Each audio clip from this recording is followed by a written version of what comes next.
বাংলাদেশের 70% লোক শেখ হাসিনার। 70% মানুষ চায় আওয়ামী লীগকে নির্বাচন করতে দেয়া হোক, আওয়ামী লীগকে রাজনীতি করতে দেয়া হোক। এই ধরনের মতামত, এই ধরনের জরিপের ফলাফল প্রথম আলো কিভাবে তুলে আনলো? প্রথম আলোর এই জরিপ তুলে আনার ফলে গতকালকে সন্তুষ্ট করতে যাওয়া সরকার এবার বেঁকে বসবে কিনা? মানে আসলে 69% মানুষ আগামী নির্বাচনে আওয়ামী লীগকে চান। সেই মানুষেরা যারা কিনা এরই মধ্যে ঠিক করেছেন তারা আগামী নির্বাচনে ভোট দেবেন, তো তাদের মধ্যে 69% প্রথম আলোকে বলেছেন তারা মনে করেন আওয়ামী লীগকে আগামী নির্বাচনে অংশ নিতে দেওয়া উচিত। আসসালামু আলাইকুম রহমতুল্লাহি ওয়া বারাকাতুহু।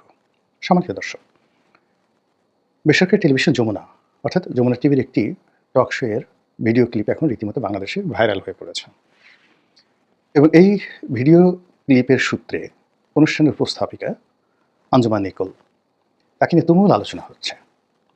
প্রিয় দর্শক, আপনাকে স্বাগতম নতুন একটি নিউজে। প্রিয় দর্শক, বাংলাদেশের নির্বাচন প্রেক্ষাপটে যে পরিস্থিতি সে দাঁড়িয়েছে তারই আলোকে হাজির হলাম কয়েকটি ভিডিও নিয়ে। আপনারা ইতিমধ্যেই ভিডিওর অংশবিশেষ দেখেছেন, অংশবিশেষ দেখেই বুঝতে পারছেন আজকে ভিডিওটি কতটা গুরুত্বপূর্ণ। প্রিয় দর্শক, তাই বলবো ভিডিওটি স্কিপ না করে সম্পূর্ণ ভিডিওটি দেখলে আপনি বুঝতে পারবেন বাংলাদেশের এই মুহূর্তের পরিস্থিতি। প্রিয় দর্শক, চলুন ভিডিওতে একটি লাইক দিয়ে সম্পূর্ণ ভিডিওটি ধারাবাহিকভাবে দেখে আসি। ধন্যবাদ সবাইকে। দর্শক, বাংলাদেশের প্রথম সারির গণমাধ্যম প্রথম আলো 3 কিস্তিতে বাংলাদেশের বিভিন্ন বিষয় নিয়ে জরিপ কার্য চালাচ্ছে। গতকালকে বাংলাদেশ সরকারকে, বর্তমান সরকারকে সন্তুষ্ট করার এক ধরনের তৈলাক্ত জরিপ করতে আমরা দেখেছিলাম। আজকে তারা ভিন্ন ধাঁচের জরিপের ফলাফল প্রকাশ করেছে। সেখানে আগামী নির্বাচনের ব্যাপারে যেমন প্রশ্ন রয়েছে, তেমনি গুরুত্বপূর্ণ একটা ব্যাপার উঠে এসেছে তাদের জরিপে। সেটা হচ্ছে যে বর্তমান সময়ে আওয়ামী লীগকে রাজনীতি করতে দেয়া এবং নির্বাচন করতে দেয়ার পক্ষে বিপক্ষে মানুষের সমর্থন কতটুকু। সবাইকে অবাক করে দিয়ে যে তথ্যটা প্রথম আলো প্রকাশ করেছে, সেই তথ্যে দেখা যাচ্ছে ভয়াবহ রূপ। ভয়াবহ রূপ বলতে বোঝা যাচ্ছে যে জুলাই আগস্ট যে বিপ্লব, সেই বিপ্লবের 16 মাসের মাথায় এসে দেখা যাচ্ছে আওয়ামী লীগের পক্ষে মানুষের অবস্থান বেড়েছে আশঙ্কাজনকভাবে। এই আশঙ্কা সরকারের জন্য একটা বড় আশঙ্কার কারণ। প্রথম আলো বলছে শর্তহীন কিংবা শর্তযুক্ত নানাভাবে এদেশের প্রায় 70% মানুষ চায় আওয়ামী লীগকে নির্বাচন করতে দেয়া হোক, আওয়ামী লীগকে রাজনীতি করতে দেয়া হোক। এই ধরনের মতামত, এই ধরনের জরিপের ফলাফল প্রথম আলো কীভাবে তুলে আনলো? প্রথম আলোর এই জরিপ তুলে আনার ফলে গতকালকে সন্তুষ্ট করতে যাওয়া সরকার এবার বেঁকে বসবে কিনা, সরকারের ভিন্ন মত পাওয়া যাবে কিনা, সেই প্রশ্নটা আসতেই পারে। কি বলছে প্রথম আলো তাদের এই জরিপে, যেখানে উঠে আসলো আওয়ামী লীগের রাজনীতি করতে দেওয়ার পক্ষে দেশের বেশিরভাগ মানুষ? চলুন জেনে দেখি জরিপের ভেতরে কি আছে সেই তথ্য। থাকবেন পলিটিক্স টিভির নিয়মিত আয়োজনে।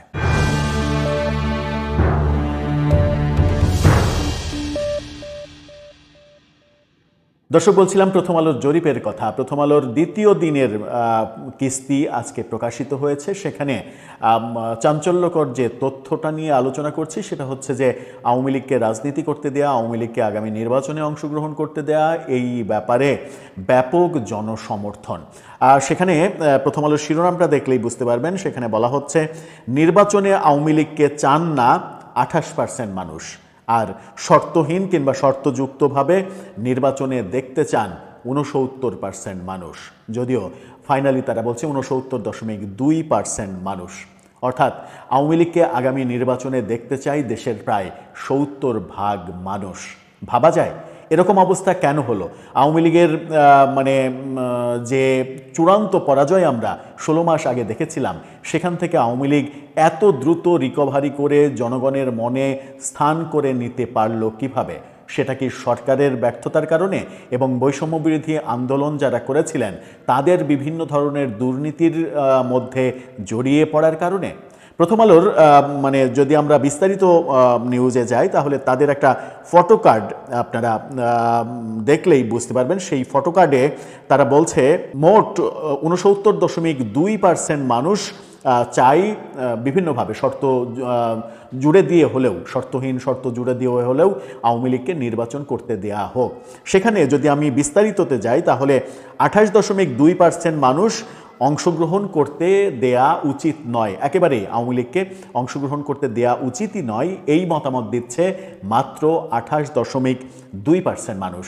এখন বাকি 69.2% যারা আওয়ামী লীগকে অংশগ্রহণ করতে দিতে চায়, তাদের মধ্যে ক্যাটাগরি ভাগ যদি করি, আমরা আরও একেবারে সূক্ষ্মভাবে যদি বিশ্লেষণ করি, তাহলে বিনা শর্তে আওয়ামী লীগের পক্ষে তাদেরও প্রথম আলোর মতো একই সমস্যা যে বাংলাদেশে জামায়াতে ইসলামীর যে উত্থান, ইসলামী রাজনীতির যে উত্থান, তাতে তারা শঙ্কা বোধ করেন, তারা সেটা অ্যাকসেপ্ট করতে, এখনো গ্রহণ করতে তারা প্রস্তুত নন। অন্যদিকে তারেক রহমানকে তারা প্রধানমন্ত্রীত্বের আসনে চান না। মানে তারা ভেবেছিলেন এবারেও 3 আসনে মনোনয়ন দিয়ে শেষ পর্যন্ত বিএনপির সাথে আলাপটা হয়েছিল যে খালেদা জিয়াকে সামনে রেখেই বিএনপি নির্বাচনটা করবে, কিন্তু এখন যে পরিস্থিতি দাঁড়িয়েছে, বিএনপি আরো দুর্বল হয়েছে, আর জামায়াতে ইসলামী যে নির্বাচনে একটা দুর্দান্ত ফলাফল করে দেখাবে এবং আওয়ামী লীগ যখন নাই, তখন জামায়াতে ইসলামীর এই উত্থান রাজনীতির ভারসাম্য নষ্ট করবে, সে শঙ্কা বোধ করছে এই ইউরোপ আমেরিকার দেশগুলো। বাংলাদেশের শীর্ষস্থানীয় দৈনিক প্রথম আলো একটা জাতীয় জনমত জরিপ প্রকাশ করা শুরু করেছে, যে জরিপটি তারা 12,76,00,000 ভোটারের বিপরীতে 1342 জন নারী পুরুষের উপর করেছে। সারা দেশে পরিচালিত এই জরিপটিকে তারা প্রতিনিধিত্বমূলক বলছে পরিসংখ্যানের তত্ত্বের ভিত্তিতে, এবং তারা বলছে যে এর উপরে তাদের 99% কনফিডেন্স আছে যে এই যে মতামত উঠে এসেছে সেটা বাংলাদেশের ভোটারদের জন্য প্রতিনিধিত্বমূলক। জরিপের একটি ফলাফল নিয়ে আজকে তারা শিরোনাম করেছে, যেখানে তারা বলছে নির্বাচনে আওয়ামী লীগকে চান না 28%, শর্তহীন ও শর্তযুক্তভাবে চান 69%।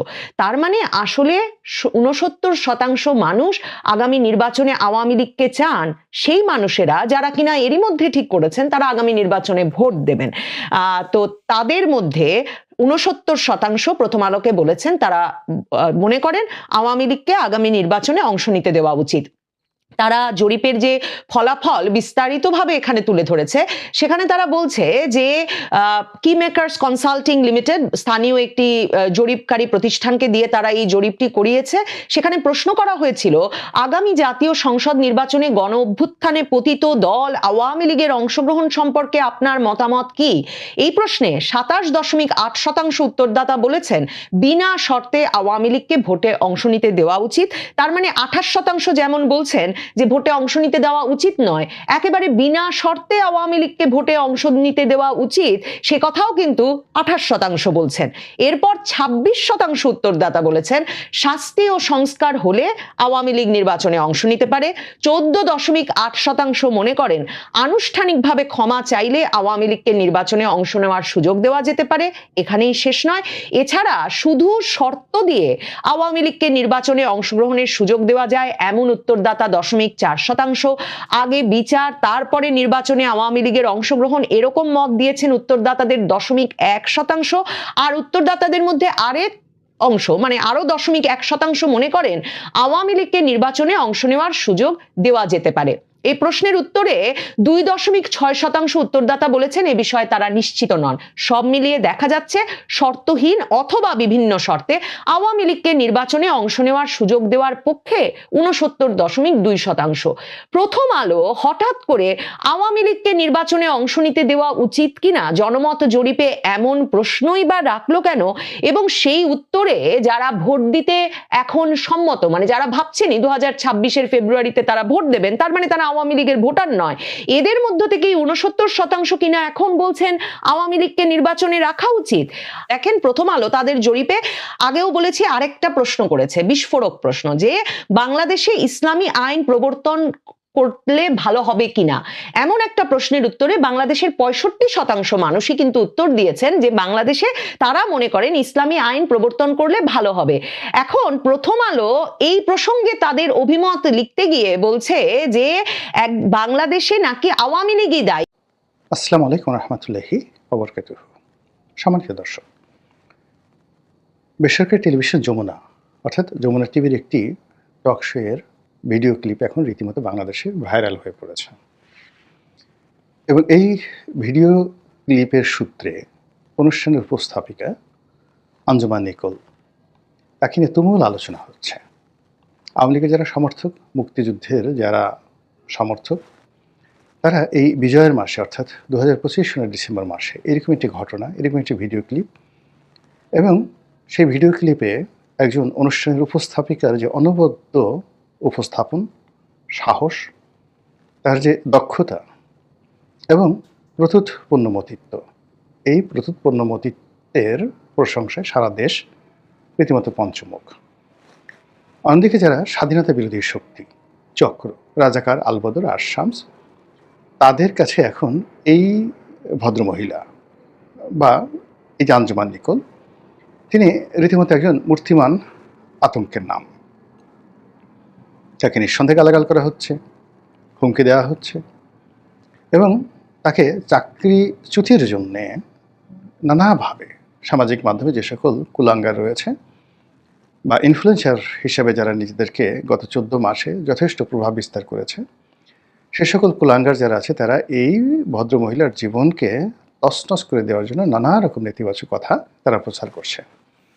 তার সঙ্গে উপস্থাপক হিসেবে অন্যান্য যারা আওয়ামী লীগের নেতৃবৃন্দ, তাদের কেমন সম্পর্ক ছিল, আওয়ামী লীগ জমানাতে তিনি কী কী উপস্থাপন করেছেন, কোন কোন নেতার সাথে কত বিনয় হয়ে তিনি কথা বলেছেন, সেই বিষয়গুলো এখন সামনে আনার চেষ্টা করা হচ্ছে।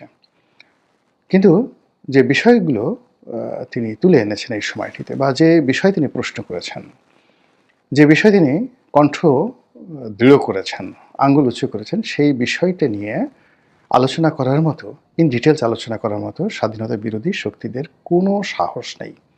ফলে কী হলো, দেশের বেশিরভাগ মানুষ, বিশেষ করে সংবাদপত্র জগতের যারা মানুষ রয়েছেন, তাদের নিকট আঞ্জুমান নিকোল এখন বলতে গেলে লেডি উইথ দ্য ল্যাম্পে পরিণত হয়েছেন, বা জোয়ান অফ আর্কে তিনি পরিণত হয়েছেন, সাহসের বিমূর্ত প্রতীক হিসেবে। ঘটনা কি? ঘটনা হলো, অনুষ্ঠানে কথা বলতে বলতে জামাতের একজন বক্তা, জামাতের কর্মী, তিনি বঙ্গবন্ধুকে বিশ্বাসঘাতক হিসেবে অভিহিত করার চেষ্টা করলেন।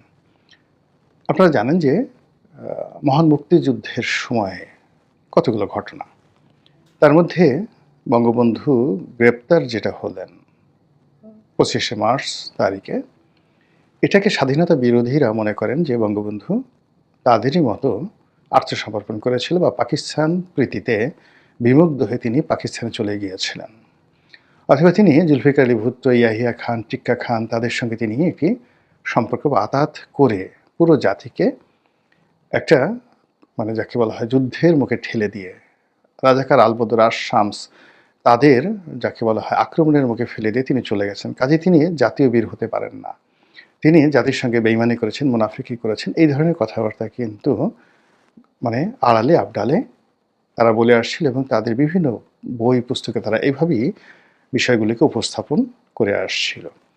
কিন্তু এই গত 14 মাসে আমাদের রাষ্ট্রে স্বাধীনতা বিরোধীদের যে দাপট, তারপরে প্রো লিবারেশন ফোর্স যেভাবে আমাদের রাজনীতি থেকে এই মুহূর্তে দূরে আছে, আর অ্যান্টি লিবারেশন ফোর্স যেভাবে শক্তিমত্তা দেখাচ্ছে, তাতে করে আসলে বঙ্গবন্ধুকে গালি দেওয়া এখন একটা ডাল ভাতের বিষয়, যেখানে